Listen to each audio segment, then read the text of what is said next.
Today's episode is brought to you by Fretboard Biology, the comprehensive online guitar course put together by Joe Elliott. Now, Joe is not only a fantastic guitar player, he draws on his years of experience as the ex-head of guitar at the Guitar Institute of Technology and also at the McNally Smith Music College. Here's a few words from Joe about the course. If you're tired of wading through hundreds of random guitar videos and just want to become a better player, Fretboard Biology is your answer. Fretboard Biology is a self-paced, college-level program that'll give you the right instruction, in the right amounts, and in the right order. You'll learn the same information I taught to thousands of other guitar players over 30 years of teaching in top music colleges. If you want to make real progress with your guitar playing, then sign up for a free 7-day trial at fretboardbiology.com.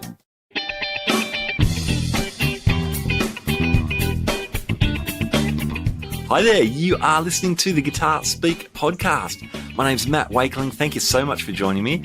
Now, in today's episode, I speak to legendary UK musician Andy Scott of the band Sweet. The Sweet had massive global success with hits like Ballroom Blitz, Fox on the Run, and Love is Like Oxygen, which still garner massive airtime on radio, TV, and movies today. Sweet were very influential too on bands like Kiss, Def Leppard, Saxon, Motley Crue, and even Axl Rose has cited them as his favourite band. Behind all the hits was fantastic guitar playing from Andy, and Andy does a lot of press these days, but he doesn't always get to talk about the nitty-gritty of his guitars and guitar playing, so it was a super fun interview. This interview did take place before the Sweet's farewell tour of Australia in November 2024, and there was a bittersweet, no pun intended, twist to that tour, which I'll get to at the end of the interview. But for now, let's enjoy the conversation with Andy Scott. Andy Scott, welcome to the Guitar Speak podcast. You're very welcome. I do like talking about guitars, as my wife, who's mucking about in the kitchen over there, understands and knows very well. That is great. That is awesome. Well, how do you reflect on over 50 years of the Sweet? I mean, look, I've been playing now for about, properly, I would say, for about 60 years. And the last 55 of them have been, in Sweet. I went through a lot of bands, it seems, in that 5 years before I joined Sweet. There must have been half a dozen bands, but then some of it was down to school bands where there was one amplifier and three guitar players all going through the same. Okay. If you could find a plug yourself in. But then, it got in the slightly later days, 67, 68, it got a little bit more professional. And, we were starting to appear on TV in one of the bands that I was in. And then we were all quite young. And then the opportunity to be in Sweet, they'd been together for about a year and a half. And they had a couple of singles, which in one way I'm glad they weren't hits. And I did say to Brian, the singer, if that song had been a hit, that would have probably been the only hit you would have had. Because back in the late 60s, there were a lot of bands having one hit wonders, And I said it would have been a real shame if that had happened. And of course, when I joined, I realised that even though we were releasing pop singles, the essence of the band was steeped in the Yardbirds and Deep Purple and the Kinks and Led Zeppelin and Cream.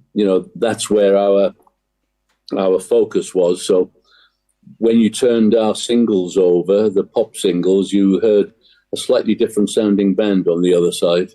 You did. And the hits had massive, heavy, chunky guitars, courtesy of yourself. And then, the B-sides, definitely you can hear that influencing a lot of the metal that followed on. Yeah, it's we were given our head, if you like, for 30 minutes to do a B-side. Maybe 45 if we were lucky. So we had to be a little bit prepared, but a lot of what happened in the studio happened off the cuff because the producer was very much a one or two take person. So if you weren't really prepared, you'd really have to have a damn good reason for saying, I want to do that again. Okay. And he was right because no, I have to tell you, he was absolutely right, because it schooled me into not being, shall we say, outgoing in the studio. We're here to do a job. Let's get it done, and then let's have a good time. Not let it all turn into a bit of a thing. I used to hate having lots of people in the control room when we were working. It was just not good for me. It's like, if we're listening to stuff, great. But if we're actually doing some recording and doing some, vocals or doing some guitars and stuff like that, I don't want people around. It's people leaning over your shoulder and, looking at what you're doing. Get out of my face, is my attitude to that. And there was a little bit of that went on in the later days, in the 80s and the 90s when we were recording.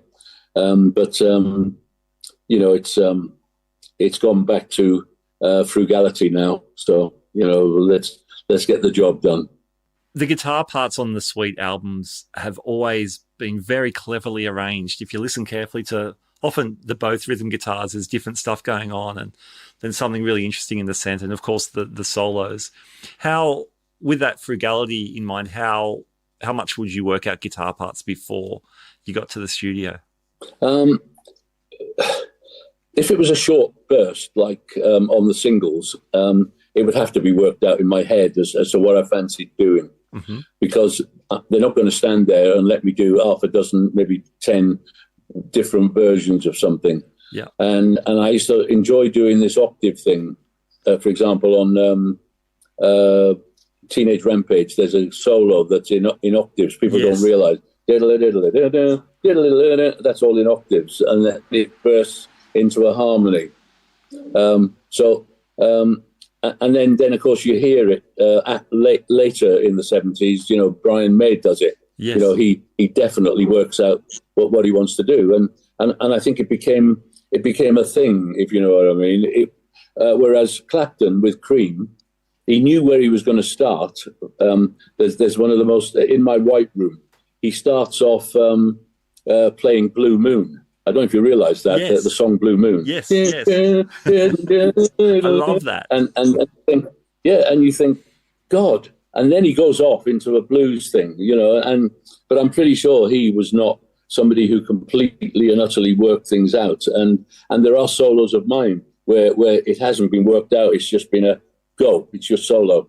But for example, the end of Ballroom Blitz, I tried to pull out as many of my Goo Goo Barabba Jaggle Jeff Beck licks as I could in that 30 seconds on the fade, Yeah. That's good fun. I love that fade. That is cool. You mentioned some of the bands that were influencing you guys, like the Yardbirds and Cream. How about guitar players? You mentioned Beck and Clapton. Was it primarily British guitarists that were catching your ear as you were coming up?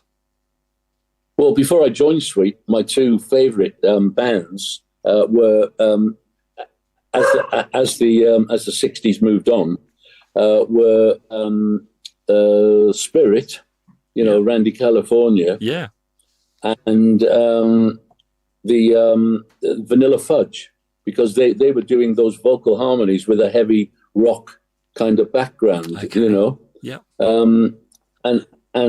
but yet for me the trilogy of Jeff Beck,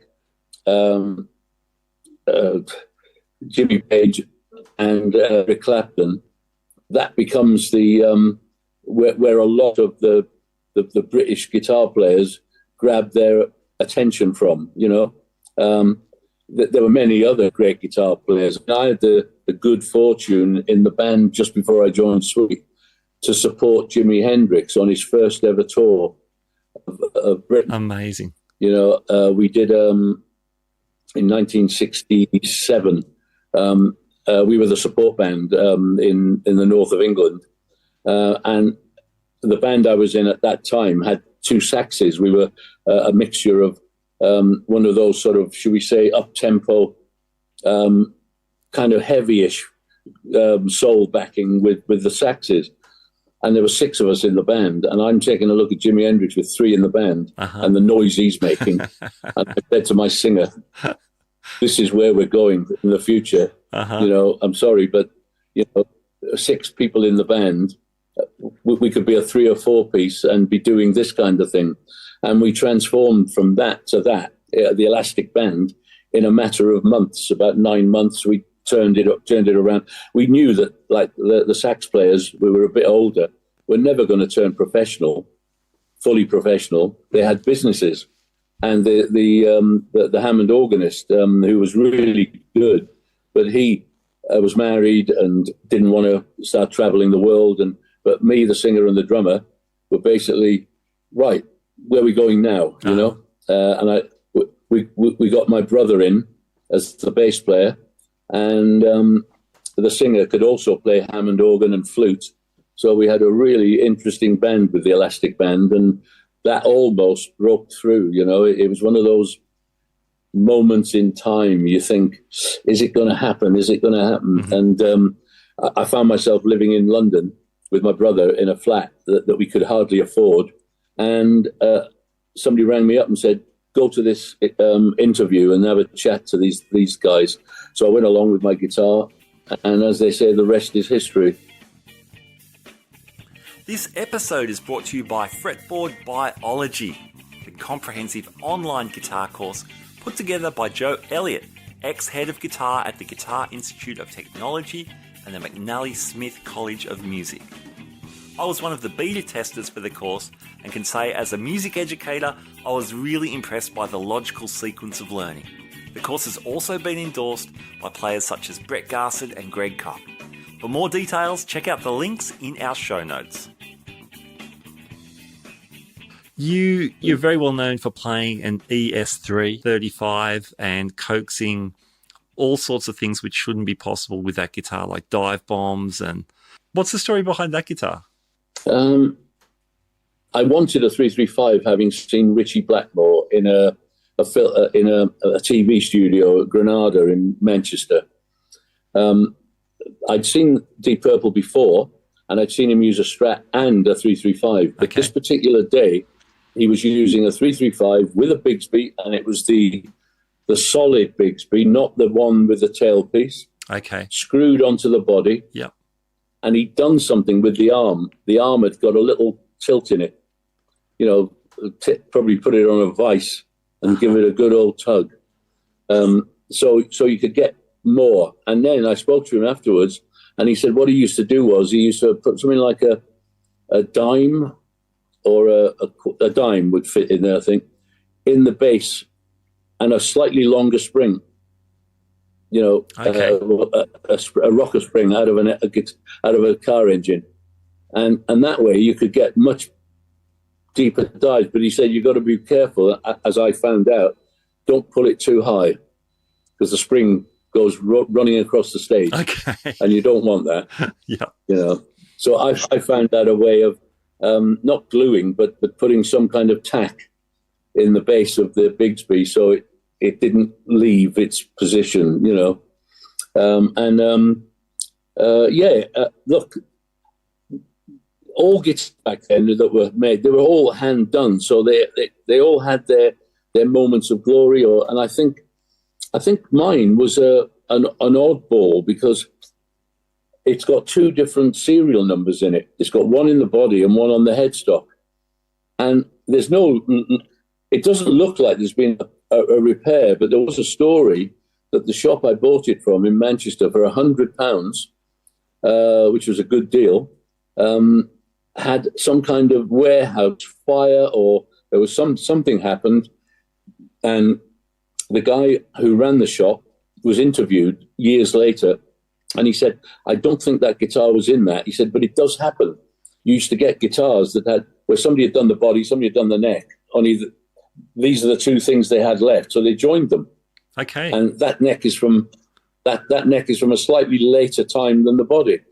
You know, it's just the way it is. And somebody had, not me, had screwed this Bigsby onto the actual body again, which now gives you resonance of the center, the wood that comes down the center of it. Sure. In other words, it's not something that's floating. You know, It's right on there. And the feedback I could get from that guitar was just outrageous. I also used to use a Watkins copycat. Now, I don't know if you know this, but you can put your thumb on the pinch wheel, and as it's coming through, you can make the sound that's coming through go. You can actually get it to change notes. And people used to wonder what the hell I was doing at the back of the stage. But you learn these things from just. I used to say to the band when we were in rehearsals, "Why don't you just bugger off for an hour? I want to have a play and an experiment." And I'd find different sounds, and it would be it was and this one I wanted to play a bottleneck solo, and this one night I didn't have a bottleneck, but there was a beer can on the front of the stage, and I picked it up and I just went like that with the beer can, and the whole audience went nuts, and I thought, that's going to stay in. That's going to be part of what we do from now onwards. So all these things, and I have to say, you're going to talk about the what happened in Melbourne, aren't you, in the 70s with that guitar? Yes, there's a really great Australian connection with that guitar. Yeah. There were some guys from Maton in the audience that night. We were playing the Hamer Hall, probably, and I was chucking it about like I normally do, and Mick was on a slightly higher riser than normal. And as I spun round to face him, the headstock of the guitar caught the edge of his drum riser, and it flew off. Not only that, but all those little bits that fit into your bridge, those 6 pieces, I spotted them starting to fall onto the stage. I'm shouting at my roadie, "Get a piece of gaffer and get them all stuck to it, Don't let them disappear." And I think one must have been missing or not working properly, because when the guitar came back to me, and it's still there, Maton had fitted a metal one. Okay. So they were all like that sort of hard nylon plastic, the originals. And on the bottom string, the E, they'd fitted a metal one. They did a fantastic job of putting the headstock back on. You can hardly see the join. Something might have happened because there's a slight colour change. And those guys, I went back there in the 90s to see if anybody was still there. And the guy who fixed it was still working there in I think his department was the quality control. Okay. That now. Is great. So, yeah. And I had a photograph taken with him, and, and once again, gave him a big thanks. And what they did was they gave me, and I stupidly don't have that guitar anymore. I don't know what happened to it. I think it might have gone missing when we had a massive move in the late 70s, early 80s, where all the equipment came out of our major store because the band was not working anymore. And the management said, well, the gear can't just stay there. And we were trying to use it as a rental place, but it just wasn't covering itself. So all my gear came to my house into my garage, and other bits went elsewhere. And then I remember a little while later saying, "Where's that Maton?" And we didn't know where it was. Okay. And it was a Billy Squire Maton with one cutaway, with the same kind of setup as a 335. Oh, okay, cool. With I think it must have had a block in the middle, and it was a great sounding guitar. And they gave it to me and said, "If you'd like to carry on using it," and I did. I used it, quite regularly. But then we started to do American tours, and by that time, I'd realised that Gibsons and other guitars, because of that join in the neck, they tend to, while you're travelling, I picked out a guitar once in a while where the neck is broken because somebody has put something heavy on the top of it, and so I started to use Stratocasters. I was probably one of the first people to put a humbucker in a Stratocaster in the 70s. So I used to have a humbucker in all my Strats back then because I wanted it to sound a bit like the 335. Yep. But I wanted that, and you see the Fender tremolo arm is definitely dive bomb territory. And, yeah. It depends how high you bend the bit of metal that controls it. And back then, a lot of them were 6-screw tremolos. Yes. I was one of the first to grab one of the 2 screws, which was much more stable from a tuning point of view.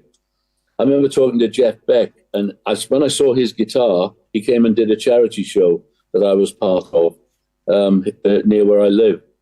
And I said, can I have a look? And I had a look at his guitar, and he had half of one kind of nut and half of another, the LSR type nuts, an old one and a new one. He also had the 6 screws. He had the 6 screws in there. I looked at the back, and I think he only had 2 springs in the back. And I went, this is not what I was imagining. I said, I was imagining 2 pins. And he said, look, he said, I'm a tinkerer. I'm forever tinkering with stuff. But he said, once it's in tune, it's in tune. You don't mess with it. In other words, and he goes all over the place with his tremolos and bends and all that sort of stuff. And I learned something that day. But I've been using Kahlers since the 80s because they are a fulcrum. Yep. They screw directly onto the body. And it's not like a Floyd Rose where you can put it out of tune by putting your hand on it. Yeah, true. It's flat. Yeah. And the fulcrum is the center pin, not the spring. All that's underneath. And that's why I like Kahlers, because they don't go out of tune as much as a Floyd Rose. But then I guess once a Floyd Rose is pulled in and locked, you see these guys. But once it goes out of tune, you have to hand it to somebody and get another one. You can't start messing with it too much. If it's out of tune, it's out of tune. Yes. Very, very true. I see pictures of you at the moment, playing a red Strat in particular. What guitar is that? I bought that in Melbourne in 1984. I think it was 84, 85. It's one of the first JV Japanese Fender Squiers. Right, yes. I picked it up for no money at all. But the guy in Melbourne was a fantastic shop, and he knew his stuff. And it was him who said, because at that time I think I had a Wilkinson, metal thing with. It wasn't even screws. It was like you were pulling it against some kind of metal, and it would stay in tune to a degree. And he went, I'm going to replace that with a Kahler. You're going to love me for it, he said. And I'm going to give you he said, because you've just asked me to put a humbucker in there, he said, I've just taken stock of some Seymour Duncan humbuckers that will fit exactly where a Stratocaster pickup fits. So I'm going to fit one of those there. And he said, I'm going to fit the lesser. One was called a hot rails, and I'm going to fit a cool rails. My dog's barking here. And I'm going to fit a cool rails up near the neck. And then I'm going to put a Jimi Hendrix reverse pickup in the middle. And it was fantastic. All of a sudden, that's been my go-to guitar ever since for the last 40 years, Awesome. And what are you bringing when you're touring? So you got your Australian tour coming up. What gear are you going to bring for that? I'll probably bring, unless we can find a Marshall 50-watt 2204, I'll probably bring one of them. Yep. And the rest will just be guitars and effects. We've got somebody on the case for... I try to use 2x12s these days rather than 4x12s. I just think they've got a tighter sound. But we'll see what occurs. I'm pretty sure that the same gear will not appear at every show. Uh-huh. There will be gear for Queensland. There will be gear for New South Wales and Victoria, and there will be gear for Adelaide, and there will be gear for Perth. Yeah, right. It'll be like that. Yeah. Yeah. So you'll just bring your own guitars down, your own effects? Yeah. I'll have that red one. Mm-hmm. And the other guys will have theirs, and probably my drummer might well bring a snare drum, he might not, They're funny people, the drummers, They really are. or oddballs. They're like goalkeepers in football, in soccer, Yep. Very true. Andy, the tour coming up, it's marked as the Australian Farewell Tour. What what happens when you get home? Obviously, Sweet are still releasing new music. In fact, we're only a couple of weeks since your latest single, Burning Like a Falling Star, was released, which great track. Congratulations on that, by the way. So you're still obviously writing and recording. What's the future of Sweet, or the future of your connection with music? Yeah. I did an interview where I said, I don't really want to tour anymore. Yeah. And what I meant was 3-month tours, living out of a suitcase, going from place to place. I mean, I had an agent back in the 80s who, and in the 70s, we would sometimes finish a show in Hamburg, get on a midnight flight and go to America. You know, that kind of thing. Mm-hmm. It was a very, should we say, busy time. And we've even done things like, I remember doing 3 festivals with Suzi Quattro over 2 days. We appeared early, like 3 or 4 in the afternoon, on one festival in Denmark, on one side of the country. We all got on a light plane, you know, like a 12-seater, flew to Copenhagen and did another show there on the harbour front, stayed the night. The next day, we drove to the ferry, went across to Sweden and did a show in Gothenburg all over one weekend. And I'm thinking to myself, that's not what I want to do in the future, you know, because it's not about the money. I'm telling you now, coming to tour in Australia is definitely not about the money. Mm-hmm. But it's something, my health, I'm 15 years now with prostate cancer, and I'm doing all right. I don't want to go backwards. My recovery rate is important because if I don't get the right kind of rest, I can do 2 or 3 shows as long as there's no massive distances between them. But then I'm going to want to have a couple of days off. And hopefully this tour has taken that into consideration. I don't know what we're going to face when we go up to Airlie Beach, because I've heard it's across on an island, this festival. So God knows what's going to happen there. Okay. But, you know, you get yourself involved in these things. I know that doing the shows in Melbourne and Sydney are going to be a little bit more regular because there's going to be a hotel not too far from the gig, and you know the distances are not horrendous. So, you know, but we're certainly going to have to fly into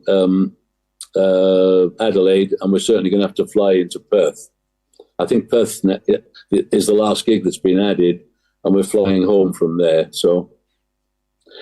But just before that, we're on one of these Rock the Boat cruises out of Sydney. Oh, okay. We're doing a week on a boat. So it'll be like, not, but it'll be like having a holiday, you know, before we start the onslaught, you know. So, but I just want to stress, the gigs will continue. Yeah. It's just whether we'll do tours is the problem. Sure. Yeah. But you come to Australia, you see, you travel all that way. You're not just going to be able to say, oh, I'll do 3 gigs and then go home. And then I'll come back in a couple of weeks and do another 3 gigs. That just isn't going to work. Yeah. So if we do some more Australian dates in the future, it will be timed that, you know, maybe we'll do 8 gigs in 2 weeks or something. You know, we'll work something out. Andy, it's been so fun talking to you about your history as a guitarist, having maybe more of a guitar-centric conversation, and looking forward to these shows.